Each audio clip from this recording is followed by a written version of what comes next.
একজন দোকানদার একটি জিনিস 15% লাভে বিক্রি করে এবং 20% কম ওজন ব্যবহার করে, তার প্রকৃত লাভের শতকরা হার কত হবে? এসএসসি সিজিএল এর 2023 আসা প্রশ্ন। তো কি বলছে যে সে 15% লাভে বিক্রি করছে, এটা কিন্তু সে ক্লেম করছে। অঙ্কটা পড়ে এটার মানে আমাদেরকে ভালো করে বুঝতে হবে। সে ক্লেম করছে যে দেখো, এই জিনিসটা বিক্রি করে আমি মাত্র 15% লাভ করছি, কিন্তু সে কাস্টমারকে 20% কম কোয়ান্টিটি দিচ্ছে। এইটা নিশ্চয়ই ও ক্লেম করবে না কাস্টমারের কাছে।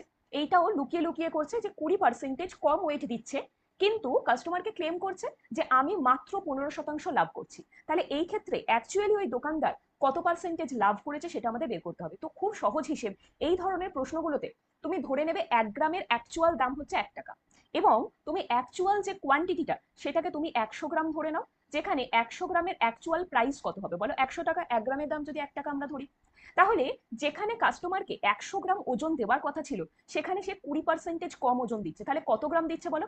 80 গ্রাম দিচ্ছে ডেফিনেটলি। এবং এই 80 গ্রাম ও কত টাকাতে কিনেছে? 80 টাকাতে। তাহলে কোনো একটা জিনিস যেটা কাস্টমারকে বিক্রি করছে সেটা হচ্ছে তার 80 টাকাতে কেনা। এবারে কাস্টমার কি জানে? কাস্টমার জানে যে আমাকে 100 গ্রামই দেওয়া হচ্ছে, কিন্তু দোকানদার ক্লেম করছে মাত্র 15% লাভ। তাহলে 100 গ্রামের অ্যাকচুয়াল দাম যদি 100 টাকা হয়, আর তার উপরে 15% লাভ, মানে কাস্টমার ওকে ক্যালকুলেট করে কত টাকা দেবে?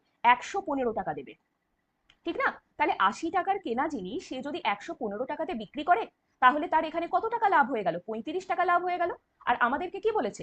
কত পার্সেন্টেজ লাভ করেছে। তাহলে 35 টাকা যদি সে 80 টাকার উপরে লাভ করে, কারণ আমরা জানি লাভ বা ক্ষতি সবসময় ক্রয় মূল্যের উপরে ক্যালকুলেশন হয়, তাহলে 35 টাকা যদি সে 80 টাকার উপরে লাভ করে, তাহলে তার কত পার্সেন্টেজ প্রফিট হচ্ছে? তাহলে এটা ক্যালকুলেট করলে কিন্তু অপশন ডি 43.75% আমাদের অ্যান্সার হয়ে যাবে। তো সিম্পল আমরা দেখে নেব যে কত পার্সেন্টেজ লাভ করেছে। 15%, তার মানে এটাকে আমরা 115 ধরে নেবো।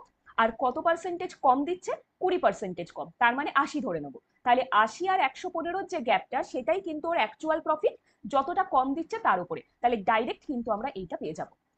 ওকে, ক্লিয়ার? তাহলে এইটা যদি তোমরা বুঝে গিয়ে থাকো, তাহলে এইটা সলভ করে এটার অ্যান্সার আমাকে কমেন্ট বক্সে জানাও। এবং এই ধরনের ম্যাথসের শর্টকাট ভিডিও পাওয়ার জন্য অবশ্যই কিন্তু কম্পিটিটিভ ম্যাথস সেন্টার চ্যানেলটিকে সাবস্ক্রাইব করে রেখো।